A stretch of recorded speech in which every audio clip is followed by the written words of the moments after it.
Okay, so we're going to do a demo run of the CNC machine that I've got that Phil made. That I've done some of my own modifications to with a different Z design on here. And keep in mind that this spindle that's on here is just a standard spindle. It is not an ATC, meaning that it doesn't have an automatic tool changer. Because of this, we're not doing 5-axis simultaneous machining right now, in which we need what's called RTCP or RTP, which is rotating tool center point, meaning that if you're at a point straight down, then the machine moves and keeps that point local to that section at all times. So the center of that tool is always in the same position around that point. So what I have to do most of the time, and this is true for the majority of machining, is a lot of 3+2 work, meaning that we're going to have a set coordinate.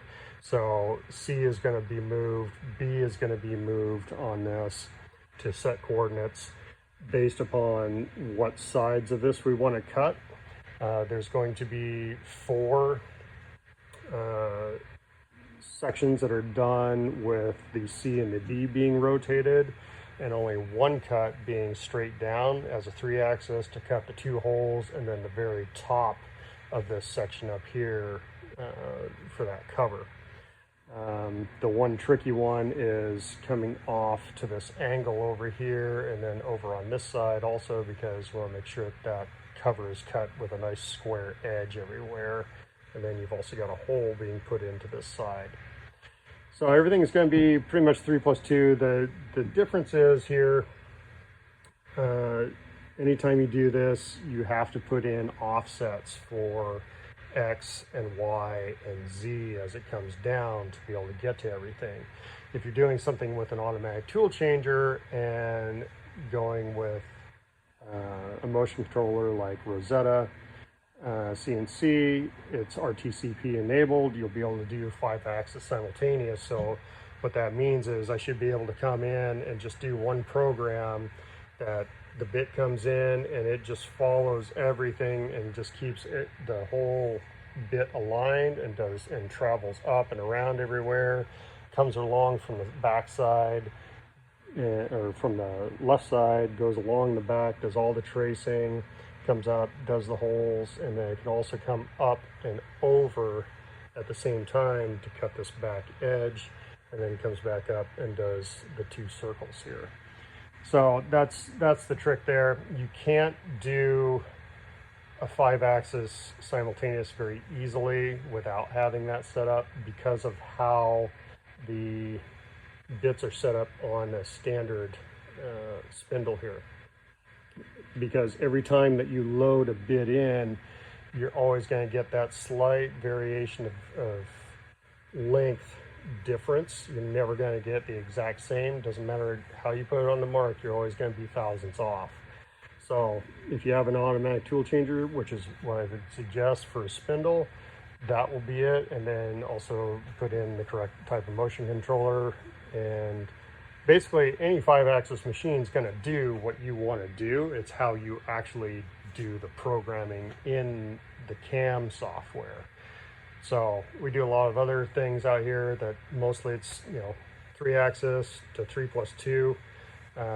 This is getting an upgrade later on to go to a spindle with an ATC, and then I'm also changing out the motion controller as well to the Rosetta CNC board as well. So it's going to open up a bunch of other possibilities here for me. So I'd suggest if you're looking to do actual simultaneous action with carving stuff, then that's the route you're going to want to go. So let's go ahead and run through this. What I'm going to have to do is I'm going to do 1 cut coming straight in, and it's going to stop, raise, and then I got to change my offsets. It's going to go to the back side. It's going to do that cut. It's going to raise, straighten out. I got to change the offsets again. It's going to come into the side, do this cut, and raise up again. And then I'm going to come over and do this edge, changing the offsets beforehand. Again, cut, drill, And then for the final, it will just be a 3-axis program that cuts out the 2 circles and does the final cut here.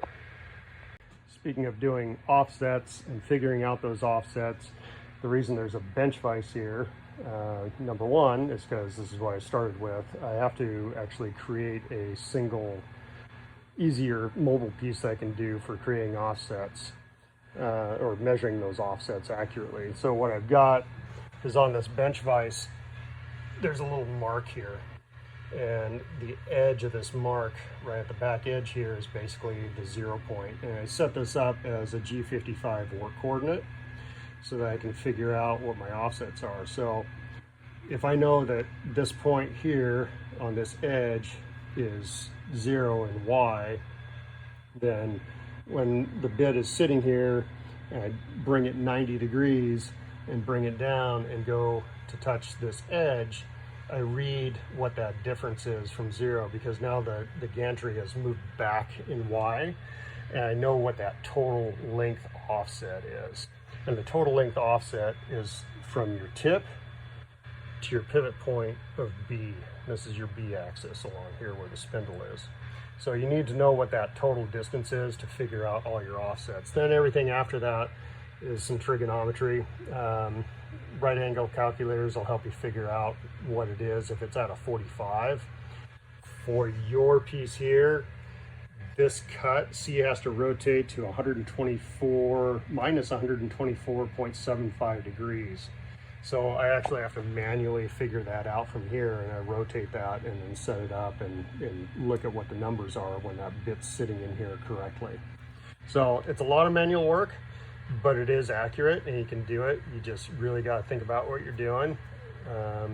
But again, if you end up going to a spindle that has an ATC, you get all your bits already pre-programmed for your offsets, then all of that will automatically be calculated in when you go to do the programming. If you're doing 5-axis simultaneous, even if you're doing 3+2, it'll automatically be set, because it has to know what the distance is from the end of the tool to here, and then you'll actually have an input within the kinematics in the software that says what the pivot point of B is to the end of the collet itself. So once the tool length offset's added to that, it knows exactly what the full length is.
Okay, so this is everything cut. Obviously a little bit of refinement for some offsets.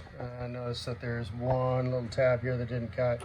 So this is, you know, offset wise, or even just getting it to rotate around a little bit further, choosing a different segment line. So there's a couple tabs there. Not a huge deal. In fact, it might be a good thing. We'll go ahead and do the 3-axis on top right now. It'll cut your 2 holes and then the straight line.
pretty good. A little jagged on here. It's bouncing around a little bit, so it's not perfectly circular in here, but it is only being held with some double-sided stick tape right underneath this surface here. So if you were to actually make a vacuum fixture for this to go into, it would hold on better, and it would keep these sides from splaying out, and because that's where a lot of the chatter is coming from. And then you've also got quite a bit of depth here too, so we're trying to take that whole thing out at once. If you did a ramp cut, it would actually work a lot better and be a lot smoother, instead of trying to take out the full, almost 1/8 inch that you've got here. So we're using an 1/8 inch single flute bit that's designed for cutting plastic on this. It did a fair job, but again, if you could reduce the amount of chatter that the piece is actually vibrating from, then it would be fine. This just comes right off. Should come off anyway. A little bit of force here just to pull it up. Both sides. Get this end here. There we go. So there we go. A little bit of a clip here just to get that off, and it'd be fine. Not a big deal. This tool model that you guys had submitted, I cleaned it up, turned it into one piece, and then raised it an additional 4 inches up. So that would give me clearance for the yoke as it was turned 90 degrees, and it wasn't going to go crashing into the ground or running into my limit on stop. So there you go. Obvious thing, machine will cut all this stuff. Does a pretty good job on the cuts. Again, you could slow it down, you could do a ramp cut. Just depends. There's various different things you can do to make these happen even cleaner, but for a first cut it's not bad. I did run the profile once just on the tool itself, so it would actually get rid of some of the excess material that it might run into here, so it wouldn't be even worse. It did. When I initially tried with a part on there, it went in here and hit pretty deep, but it was also hitting the plastic and was causing it to really jump. So I took the part off, made this cut. You could actually design the tool with a groove already in it for the actual net shape of where that bit's going to go. So it basically has a relief in here, and then you wouldn't have to worry about that problem so much. One of the things I did do is, for repeatability, so it makes it somewhat dummy proof, is this corner is what I set as 0. So that's why there's a 0 actually embossed into the plate. So this is your X, this side is X0, this side is Y0, and then my Z0 is actually the actual spoil board surface here. So everything references from that point going up. Any questions, let Phil know, and he can bounce them off me if there's anything that he's wondering. Otherwise, there you go. Hopefully this helps.